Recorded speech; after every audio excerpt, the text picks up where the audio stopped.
ஸ்ரீமதே ராமானுஜாய நமக. நிகமகல்பதரோர் கலிதம் பலம் சுகமுகாது அமிர்தத்ரவ சம்யுதம்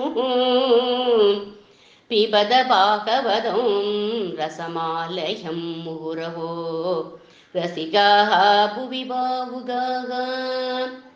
நாராயணம் நமஸ்கிருத்ய நரம் சைவ நரோத்தமம் தேவீம் சரஸ்வதீம் வியாசம் ததோ ஜயம் உதிரயேத். கிருஷ்ணாய வாசுதேவாய தேவகீ நந்தனாய ச நந்தகோபகுமாராய கோவிந்தாய நமோ நமக. நாம சங்கீர்த்தனம் யஸ்ய சர்வ பாப பிரணாசனம் பிரணாவோ துக்க சமனக தம் நமாமி ஹரிம் பரம். ஆஸ்திக அன்பர்களுக்கு அடியேனுடைய பணிவான நமஸ்காரம். பகவன் நாம பிரபாவத்தை அஜாமிள உபாக்கியானத்திலிருந்து தெரிஞ்சுட்டோம். 2-3 வாரங்களாக பாகவதம் 6வது ஸ்கந்தத்தில் துளசிதாசர் சொல்றார், நாம எங்கேந்து வரது அப்படின்னா ஹிருதயத்திலிருந்து வரது. ஹிருதயத்துல ஆத்மா இருக்கார், ஆத்மாக்குள்ள பரமாத்மா இருக்கார். சாட்சாத் அந்த பரமாத்மா கிட்டேந்து தான் அந்த நாமா வரது அப்படிங்கிறார் துளசிதாசர். அதனால நாமங்கிற தீபத்தை நாக்குல ஏத்தி வச்சுடுங்கோ. அந்த தீபம் வெளியிலையும் பிரகாசத்தை கொடுக்கும், உள்ள இருக்கிற ஆத்மாவையும் பிரகாசப்படுத்திடும் அப்படின்னு சொல்றார் அவர். நாம வைபவத்தை சொல்லி மாளாது. இன்றைக்கு இந்த 6வது ஸ்கந்தத்துல விஸ்வரூப விருத்தாசுர உபாக்கியானத்தை அனுபவிப்போம். பிரஜாபதிகளுக்கே தலைவனான தக்ஷனுக்கு பட்டம் கட்டினார் பிரம்மா. அந்த தக்ஷன் யஜ்ஞம் பண்ணினான். அந்த யஜ்ஞத்துல சிவநிந்தனை பண்ணினதுனால அவனுக்கு ஆட்டுத்தலை வந்தது அப்படிங்கிறதெல்லாம் பார்த்தோம். அவன் தன்னோட சரீரத்தை விட்டுட்டான். பிரச்சேதசர்கள் 10 பேர் தபஸ் பண்றதுக்கு வந்தா நாராயண சரஸ் அப்படிங்கிற தீர்த்தக்கரையில மம்மியூர் பரமேஸ்வரனே ருத்ர கீதத்தை உபதேசம் பண்ணினார். அதையும் பார்த்தோம். அவ 10 பேரும் வாருஷிங்கிற வனதேவதையின் பெண்ணை கல்யாணம் பண்ணிண்டார்கள். அவளுக்கு தக்ஷனே திரும்ப வந்து பிறக்கிறான் அப்படின்னு இத்தனையும் 4வது ஸ்கந்தத்துல அடியேன் சொல்லியிருக்கேன். இனி அந்த தக்ஷனுடைய வம்சத்தை வர்ணிக்கிறார் சுகபிரமரிஷி. தக்ஷ பிரஜாபதிக்கு 14,000 பிள்ளைகள் பிறந்தார்கள். அவ கிட்ட பிரஜைகளை பெருக்குங்கள் அப்படின்னு சொன்னா இந்த தக்ஷன். அவளுக்கு ஹரியவசர்கள் அப்படின்னு பேரு. அவளை சந்நியாசிகளா ஆக்கிட்டார் நாரதர் உபதேசம் பண்ணி. மறுபடியும் 1000 பிள்ளைகளை பெற்றான் தக்ஷன். அவளுக்கு சபலாஸ்வர்கள் அப்படின்னு பேரு. தக்ஷன் அவ கிட்ட இல்லற தர்மத்துல இருந்து சிருஷ்டிய பண்ணுங்கோ அப்படின்னு சொன்னார். அவளையும் சந்நியாசிகளாக்கிட்டார் நாரத பகவான். தக்ஷனுக்கு ரொம்ப கோபம் வந்துடுது. சாபம் கொடுத்துட்டான் நாரதருக்கு. என்ன சாபம் கொடுத்தான் அப்படின்னா, ஒரு இடத்துல கூட ஸ்திரமா இல்லாம சுத்திண்டி இருக்க கடவது அப்படின்னு. நாரதர் சொல்றார், இது சாபம் இல்லப்பா, இது எனக்கு அனுகிரகம் அப்படிங்கிறார். பக்தோத்தமஸ் பிரிஷேர் அனுகிரகமேவ அப்படிங்கிறார். மறுபடியும் தக்ஷன் 60 பெண் குழந்தைகளை பெற்றான். அதிதி திதி அப்படிங்கிற பெண்களை கஸ்ய பிரஜாபதிக்கு கல்யாணம் பண்ணி வச்சான். அதிதிக்கு பிறந்தவள்லாம் தேவர்கள், திதிக்கு பிறந்தவர்கள்லாம் அசுரர்கள். அதிதிக்கு இந்திராதி தேவர்கள் பிறந்தார்கள். அதுல ஒரு தேவன் தான் துவஷ்டா அப்படிங்கிறவர். அந்த துவஷ்டாக்கு ரச்சனா அப்படிங்கிற அசுர பெண்ணோட கல்யாணம் பண்ணி வச்சார்கள். அந்த துவஷ்டாவுக்கும் அசுர பெண்ணான ரச்சனாக்கும் பிறந்த குழந்தைதான் விஸ்வரூபன் அப்படிங்கிறவன் பிறந்தான். அந்த அந்த விஸ்வரூபன் என்ன வேணும் அந்த அசுராளுக்கு அப்படின்னாக்க, அசுராள்லாம் மாமா வேணும் அந்த விஸ்வரூபனுக்கு. இப்போ ஒரு சந்தர்ப்பத்துல என்னாச்சு அப்படின்னாக்க, தேவேந்திரன் சபையில உட்காண்டிருக்கான். அப்சரசுகள்லாம் நடனம் ஆடின்னு இருக்கா. இதெல்லாம் ஒரு சபை, தேவேந்திர சபை அப்படின்னா அப்சரசுகள்லாம் நடனம் ஆடுவா, அவனும் அதை என்ஜாய் பண்ணுவான். அந்த சமயம் பார்த்து தேவர்களுடைய குருவான பிரகஸ்பதி வர உடனே எழுந்து மரியாதை கொடுக்கல. குருவாச்சே, மரியாதை கொடுக்க வேண்டாமா? அலட்சியமா உட்காண்டிருக்கான். இந்திரன் சௌக்கியமா இருக்கிறதே பிரகஸ்பதியோட கிருப்பையினாலதான். அவருக்கு மரியாதை இல்லை அப்படின்ன உடனே மதியாதார் வாசல் மிதியாதேன்னு சொல்ற மாதிரி வந்தது தெரியாம திரும்பி போயிட்டார் பிரகஸ்பதி. அவர் திரும்பி போனதுமே இந்திரனுக்கு தேஜஸ் குறைஞ்சு போயிடுது. ஏன்னா குருவை அவமானப்படுத்திட்டான். பயந்து போயிட்டான் இந்திரன்.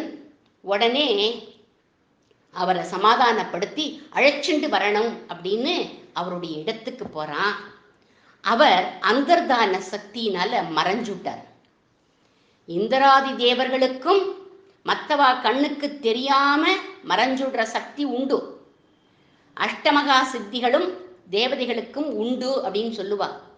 ஆனா அந்த தேவர்களுடைய கண்களுக்கு பிரகஸ்பதி தெரியாம இருக்கார் அப்படின்னா, சாதுக்கள் தரிசனம் மனுஷாளுக்குத்தான் துர்லபம்னு இல்லை, தேவர்களுக்கு கூட துர்லபம். சாதுக்களோட மகிமை இது அப்படின்னு வியாக்கியானம் பண்றார்கள். பிரகஸ்பதி சாபம் கொடுக்கல இந்திரனுக்கு, பாராமுகமா இருந்துட்டார். அதனாலேயே இந்திரனுக்கு நஷ்டம் அடைஞ்சுட்டான். அசுர குரு சுக்கராச்சாரியார்னு சொல்லுவா. அந்த அசுரர்கள்லாம் அந்த சுக்கராச்சாரியார்கிட்ட எப்பவும் வினயத்தோட நடந்துப்பா. அதனால அந்த அசுர குரு சொல்லி கொடுக்கிறார் அசுராளுக்கெல்லாம், இந்த சமயம் நீங்க போய் தேவர்களோட போய் சண்டை போட்டா நீங்க ஜெயிச்சுடலாம் அப்படின்னு சொல்லி கொடுக்கிறார். அவள்லாம் வந்து இந்திரனோட சண்டை போட்டா. இந்திரன் தோத்து போயிட்டான், பலகீனனை வர போயிட்டான். உடனே இந்திரன் என்ன பண்ணினா, பிரம்மதேவரை போய் கேட்குறான். அவர்கிட்ட போய் ஏதாவது எனக்கு உபாயம் சொல்லுங்கோ அப்படின்னு கேட்டான். அவர் பிரகஸ்பதியை சமாதானப்படுத்தி அழைச்சிண்டு வர முடியும் பிரம்மாவால. ஆனா பிரம்மா அதுக்கு இஷ்டப்படலை. கொஞ்ச நாள் இவாளுக்கு பாடம் கற்பிப்போமேன்னு நினைச்சுண்டு, ஆனா இவ உபாயம்னு வந்து கேட்குறான். அதனால ஒரு உபாயத்தை சொல்லுவோம்னு ஒரு உபாயத்தை சொன்னார். என்ன உபாயம் சொன்னார் அப்படின்னா, விஸ்வரூபன்னு ஒருத்தன் இருக்கான். டெம்பரரியா அவன் நல்ல வேதமெல்லாம் படித்தவன். டெம்பரரியா அவனை குருவா வச்சுக்கோங்கோ அப்படின்னு சொன்னார். அந்த பிரகஸ்பதி திரும்பி வர வரையிலும், பிரகஸ்பதி ரொம்ப கிருப்பாளுப்பா, உன்னை வெறுத்துண்டுலாம் போகல, கொஞ்ச நாள் சமாதானம் ஆனப்புறம் அவரே வந்துடுவார் அப்படின்னு சொன்னார். அது வரையிலும் இந்த விஸ்வரூபனை தற்காலிகமா குருவா வச்சுக்கோங்கோ அப்படின்னு சொன்னார். உடனே இந்திரன் விஸ்வரூபர்கிட்ட பிரார்த்திச்சு அவரும் இந்திராதி தேவர்களுக்கு குருவாயிட்டார். ஆனா விஸ்வரூபர்கிட்ட கொஞ்சம் பாரபட்சம் இருந்தது. ஏன் அப்படின்னா, அசுரர்கள் இவருக்கு மாமா அப்படிங்கிறதுனால, இந்திரன் அசுரர்கள் ஒழியணும்னு கேட்டுன்றதுனால கொஞ்சம் கோபம் கூட வந்தது இந்த விஸ்வரூபருக்கு.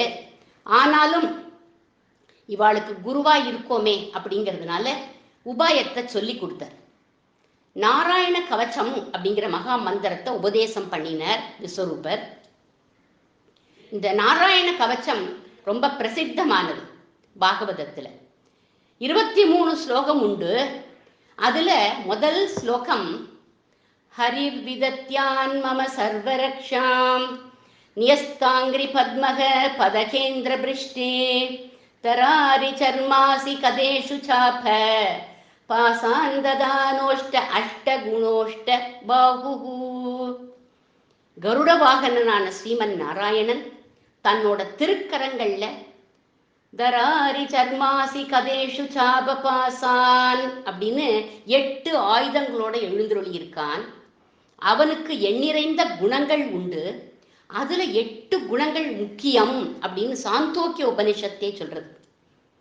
என்னென்ன 8 குணங்கள் அப்படின்னா, அபகத பாப்மா, பாபங்கள் அவரை தீண்டாது. விஜரக, அவருக்கு மூப்பு கிடையாது. விமிருத்தியு, மரணம் கிடையாது. விசோகக, அவருக்கு சோகம் இல்லை. விஜிகித்சக, அவருக்கு பசி கிடையாது. அபிபாசக, தாகம் கிடையாது. சத்தியகாமக, சத்திய சங்கல்பக, அவர் அனைவராலும் விரும்பப்படுபவர், ஆனந்தமயமானவர்.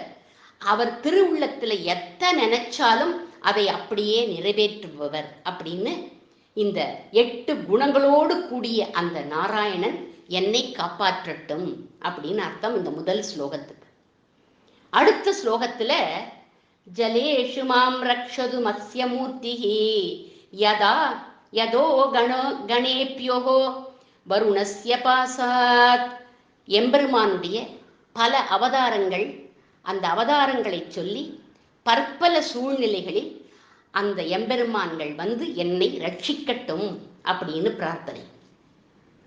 அதற்கப்புறமா சில ஸ்லோகங்கள்ல வியூகமூர்த்தியான பகவான் வெவ்வேறு காலங்கள்ல, காலை கேசவனும், பால் கறக்கும் நேரத்துல கோவிந்தனும், நண்பகலில் நாராயணனும், மாலையில் மாதவனும், நடு இரவில் பத்மநாபனும், பொழுது விடிவதற்கு முன் ஜனார்த்தன மூர்த்தியும் நம்மை காக்கட்டும் அப்படின்னு சில ஸ்லோகங்கள்ல சொல்ற வரது.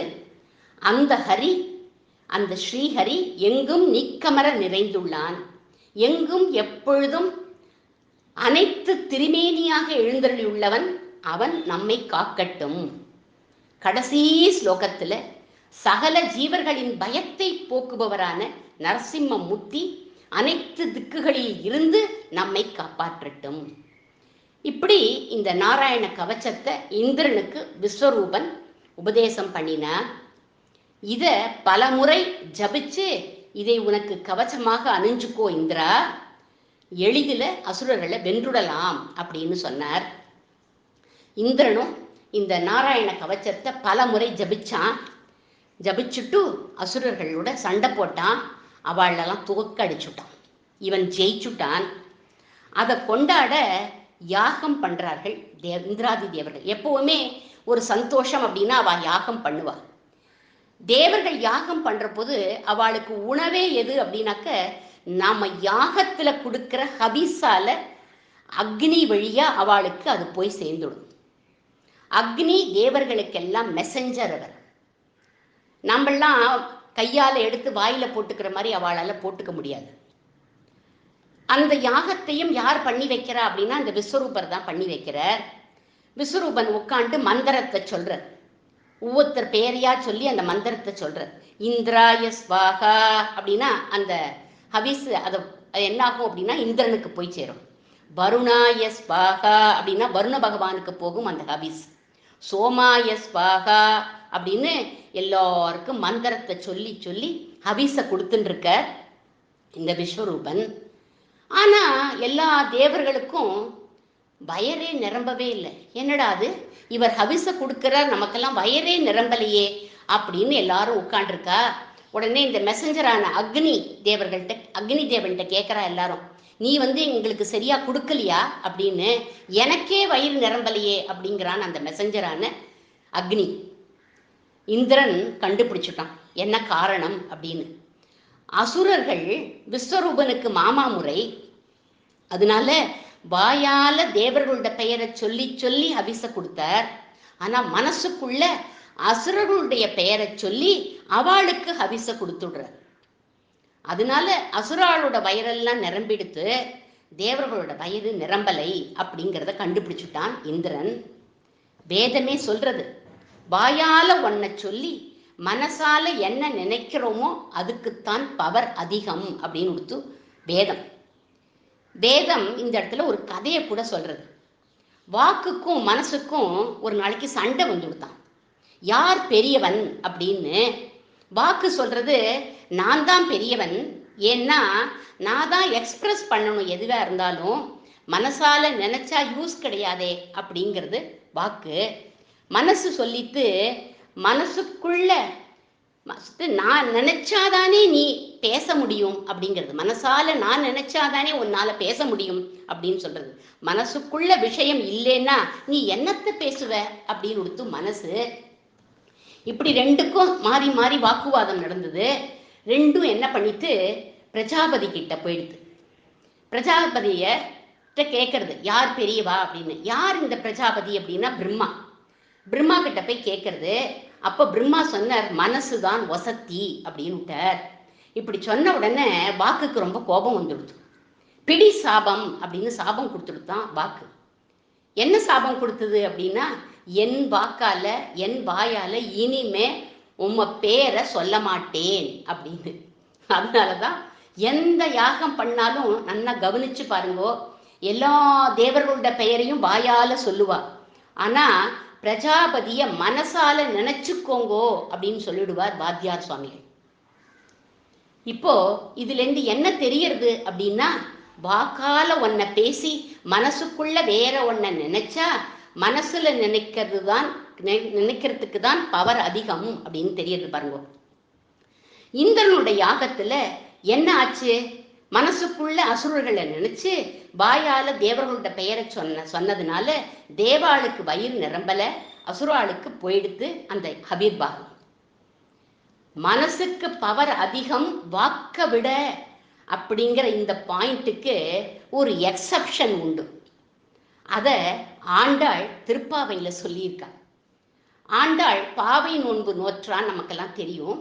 அதுல கோகுலவாசிகள் கிட்ட, கோகுலத்தில் இருக்கிற மக்கள் கிட்ட மழை வேண்டி நாங்கள்லாம் நோன்பு நோக்கிறோம் அப்படின்னு சொன்னார்கள். ஆனா மனசுக்குள்ள அவ என்ன நினைச்சுண்டா, கண்ணனை கணவனாக அடையணுங்கிறதுக்காக நோன்புன்னு நினைச்சுண்டா. அப்போ மனசுல இருக்கிறது தானே பலிக்கும். வாயால மழை வேண்டும் அப்படிங்கிற அந்த பிரார்த்தனை பலிக்காதே அப்படிங்கிற ஆண்டாளுடைய ஒரு தோழி, ரொம்ப ட்ரூத்ஃபுல் பர்சன் அவ. ஆண்டாள் கிட்ட வந்து கேட்கிறா. உடனே ஆண்டாள் சொல்றா, மற்ற விஷயத்துக்கு தாமா அதெல்லாம், நாம நாராயணனுடைய நாமத்தை பாடி நோன்பு நோக்கிறோம். அதனால வாயால பாடினதும் கிடைக்கும், மனசால நினைச்சதும் நடக்கும். ஓங்கி உலகளந்த உத்தமன் தேர் பாடி நாங்கள் நம் பாவைக்கு சாற்றி. சாற்றி அப்படின்னா சத்தமா சொல்றதுன்னு அர்த்தம். அதனால்தான் சாற்றுமறை அப்படின்னு சொல்றார்கள். அப்படி சத்தமா சொல்லி நீராடினா ஊராருக்கு நீர்வளம், நிலவளம், பால்வளம் தீங்கின்றி நாடெல்லாம் திங்கள் மும்மாறி பெய்து ஓங்கு பெரும் சென்னல் உடு கயல் உகள பூங்கு உழைப்போதில் பொறிவண்டு கண்படுப்ப தேங்காதே புக்கிருந்து சீர்த்த முலை பற்றி வாங்க குடம் நிறைக்கும் வள்ளல் பெரும் பசுக்கள்னு இத்தனை செல்வமும் அவளுக்கு கிடைக்கும். நமக்கு மனசால கிருஷ்ணன் வேணும்னு கேட்ட நீங்காத செல்வமும் கிடைக்கும் அப்படின்னு சொல்றார். அதனால பெருமாள் நாமாவை வாயால சொன்னாலும் மனசால நினைச்சாலும் ரெண்டுக்குமே பலன் உண்டு அப்படிங்கிறா ஆண்டாள். வைதீக காரியத்துக்கு தான் வாயால சொல்றதை விட மனசால நினைக்கிறதுக்கு பலன் அதிகம் இப்படின்னு ஒரு பெரிய லெக்சர் கொடுத்துட்டா நம்ம ஆண்டாள். இந்திரனுக்கு ரொம்ப கோபம் வந்து குரு விஸ்வரூபன் குரு அப்படின்னு பார்க்காம விஸ்வரூபருடைய 3 தலையையும் வெட்டிட்டான். ஒரு தலையில, அவருக்கு 3 தலைகளாம், ஒரு தலையில உள்ள வாயால சோமரசம் அப்படிங்கிற பானத்தை அருந்துவார். அதனால அதுக்கு சோப்ப பீதம் அப்படின்னு பேரு. இன்னொரு தலையில உள்ள வாயால சுறாபானம் அப்படிதான் சாப்பிடுவார், அதுக்கு சுறாபீத்தம் அப்படின்னு பேரு. 3வது தலையில் உள்ள வாய்க்கு அன்னாதம் அப்படின்னு பேரு, அன்னத்தை சாப்பிடுவாராம். 3 விதமான ஆகாரத்துக்கு 3 தலை அவருக்கு. தலையை சீவினதுனால பிரம்மஹத்தி பாபம் வந்துடுத்து இந்திரனுக்கு. அதனால மறுபடியும் அவனுடைய தேஜஸ் குறைஞ்சு போயிடுத்து, பலகீனன் ஆயிட்டான். மறுபடியும் அவன் என்ன பண்றதுன்னு பிரம்மா கிட்ட போய் கேட்டான். அவர் சொன்னார், 4 பேருக்கு அந்த தோஷத்தை, அந்த பாபத்தை பிரிச்சு கொடுத்துடு அப்படின்னார். ஒரு பங்கை பூமிக்கு கொடுத்துட்டான். அதனால அந்த மண் எப்போது எப்படி இருக்கும்னா உவர்ப்பு நிலமா இருக்கும், பயிர் பச்சையெல்லாம் வளராது. ஒரு பங்கை மரத்துக்கு கொடுத்துட்டான். அந்த மரத்திலேருந்து என்ன வரும் அப்படின்னாக்க பால் வடியும். அதுதான் நம்ம கோந்து, பிசின், கம் அப்படின்னு அதை பயன்படுத்திக்கிறோம். இன்னொரு பங்கை தண்ணீருக்கு கொடுத்துட்டான். நுரையோட நீர்க்குமிழியோட நதியில முதல்ல ஜலம் வரும் பாருங்க, அதுல ஸ்நானம் பண்ணக்கூடாதுன்னு சொல்லுவா பெரியவாள்லாம். ஏன் அப்படின்னாக்க அதுல இவன் கொடுத்த இந்த பாபம் போயிடுது, அதனால அதை குளிக்கக்கூடாது அப்படின்னு சொல்லுவா. ஆனா சயின்டிஃபிக்கா என்ன அர்த்தம் அப்படின்னா பொல்யூட்டட் வாட்டர். ஒரு 3 நாள் கழிச்சு தண்ணீர் தெளிஞ்சு போயிடும், அதுக்கப்புறம் ஸ்நானம் பண்ணலாம் அப்படின்னு சொல்லுவா.